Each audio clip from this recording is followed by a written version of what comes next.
हरे कृष्णा। राधे राधे।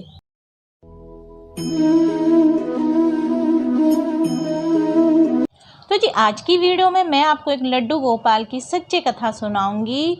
ये कहानी लड्डू गोपाल की सच्ची सेवा, एक भक्त की सच्ची सेवा की है।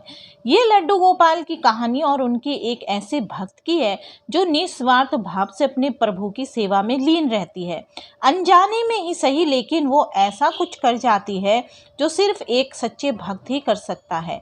और फिर श्री कृष्णा के बाल स्वरूप लड्डू गोपाल की अपार कृपा उस पर बरसाती है। तो चलिए अब इस कहानी को हम आरंभ करते हैं। परंतु इससे पहले अगर आप मेरे चैनल पर नए हो तो मेरे चैनल को सब्सक्राइब कर दीजिए और बेल आइकन को भी दबा दीजिए। लड्डू गोपाल की प्यारी सी कथा अगर आपको अच्छी लगी तो लाइक एंड शेयर करना ना भूलें। तो एक समय की बात है, एक गांव में दो वृद्ध स्त्रियां रहती थी। दोनों का इस जगत में कोई नहीं था। वे दोनों ही एक दूसरे का सहारा बनके बड़े प्रेम भाव से रहती थी। हालांकि धर्म से दोनों अलग थी, लेकिन विचार से एक थी। उनमें से एक महिला हिंदू धर्म की थी और दूसरी जैन धर्म की थी।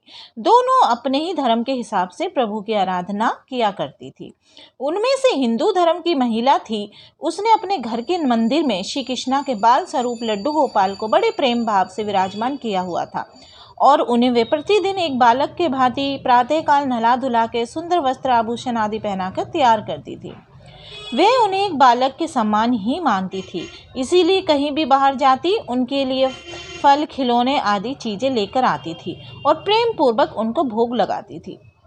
इसी तरह वे दोनों महिलाएं एक दूसरे के परस्पर सहयोग से अपना सुखमय जीवन व्यतीत कर रही थी।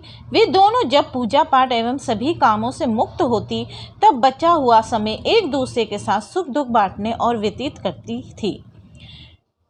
कुछ समय बीतने के बाद श्रावण मास में हिंदू महिला को तीर्थ यात्रा पर जाने का अवसर मिला। तब उसने अपनी अति प्रिय उस जैन धर्म की महिला से भी चलने के लिए कहा। चूंकि वृद्धावस्था अधिक होने के कारण वे चलने फिरने से थोड़ी असमर्थ थी, इसलिए उसने जाने से मना कर दिया और कहा कि मुझे चलने फिरने में परेशानी होगी, इसी कारण तुम्हें भी तीर्थ यात्रा में विघ्न रहेगा।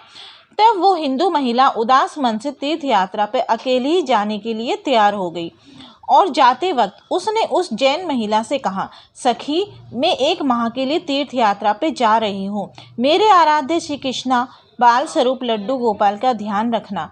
उन्हें बिल्कुल एक बालक की तरह स्नेह देना। प्रतिदिन स्नान आदि कराकर सुंदर वस्त्र आभूषण पहनाकर भोग लगाना। उस जैन महिला ने सब बातें सुनी और बोली कि हाँ सखी, तुम चिंता मुक्त होकर तीर्थ यात्रा को जाओ। मैं तुम्हारे लड्डू गोपाल का भली भांति ध्यान रखूंगी। इतनी सब बातें बताकर वह महिला तीर्थ यात्रा को निकल गई और जैन महिला ने सारा कार्यभार अपने सानिध्य में लिया और बड़े उत्साह और उमंग के साथ सुबह उठकर खुद नित्य कर्म से निर्वृत्त होकर लड्डू गोपाल के स्नान की तैयारी में लग गई। उसके बाद जब वो उन्हें लड्डू गोपाल को नहलाने लगी तो वे उस महिला की नज़र लड्डू गोपाल के पाँव की तरफ पड़ी। वह दंग रह गई क्योंकि उनके पैर मुड़े हुए थे। उसे लगा कि उसकी वजह से उनके पाँव टेढ़े हो गए। इसका मुख्य कारण ये था कि उस महिला ने जब भी उन्हें लड्डू गोपाल को देखा तो वस्त्रों एवं आभूषण से सुसज्जित देखा था। वो इस बात से अनभिज्ञ थे कि लड्डू गोपाल घुटनों के बल पर बैठे हुए थे। उनका बाल स्वरूप ऐसा ही है। वे बहुत परेशान हो गई और सोचने लगी कि मैं अपनी सखी से क्या कहूँगी। उसने इतने विश्वास के साथ मुझे ये जिम्मेदारी दी थी और मैंने लड्डू गोपाल की देखभाल सही से नहीं की है।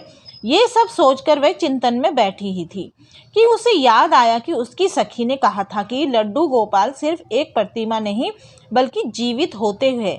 बस फिर क्या था, उसने निश्चय किया कि दिन प्रतिदिन उनके पैरों की मालिश करेगी और वे दिन में कई बार ऐसा ही करने लगी।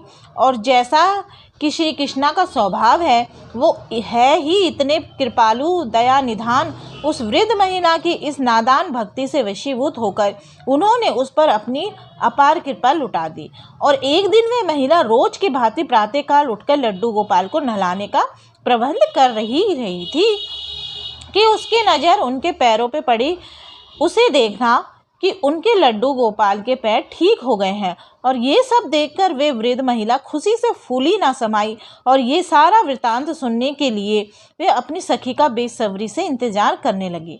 कुछ समय पश्चात जब वे हिंदू धर्म की महिला तीर्थ यात्रा पूर्ण करके वापस आई तो सबसे पहले वो अपने लड्डू गोपाल के दर्शन को ललाहित थी। और जैसे ही उसने लड्डू गोपाल को देखा तो आश्चर्य में पड़ गई। उसने देखा कि लड्डू गोपाल खड़े हुए हैं। उसने सोचा कि शायद ये उसके लड्डू गोपाल नहीं है और वह अपनी सखी के पास जाकर ये सब पूछा तो उसने जैन धर्म की महिला ने सारा वृत्तांत उसे सुनाया। उसकी बातें सुनकर हिंदू महिला समझ गई कि ये सारा खेल उस मुरलीधर कृष्ण कन्हैया का है और वह दौड़ी दौड़ी लड्डू गोपाल के पास पहुंची और उनके चरणों में गिरकर बोली, हे मेरे कन्हैया, हे मुरलीधर, आपकी दया की कोई पराकाष्ठा नहीं है, आपकी कृपा का कोई सानिध्य नहीं है। और फिर उस जैन वृद्ध महिला से बोली कि हे सखी, तू धन्य है, तुझ पर श्री कृष्णा की ऐसी कृपा हुई जो कोई कभी सोच भी नहीं सकता। तुझे नहीं पता कि हमारे लड्डू गोपाल के पाँव तो ऐसे ही हैं क्योंकि उनका ये बाल स्वरूप बैठी हुई मुद्रा में है, लेकिन तेरी भक्ति ने उनके इस स्वरूप को बदल दिया, उनके पैर सीधे कर दिए। बोलो वृंदावन बिहारी लाल की जय, राधा रानी सरकार की जय। तो जी ये कथा मैंने भी कई बार पढ़ी और सुनी तो मुझे बहुत अच्छी लगी ये कथा, तो इसलिए मैंने सोचा आज मैं आपके साथ भी शेयर करूं। अगर वीडियो अच्छी लगे तो लाइक एंड शेयर करना ना भूले। हरे कृष्णा, राधे राधे।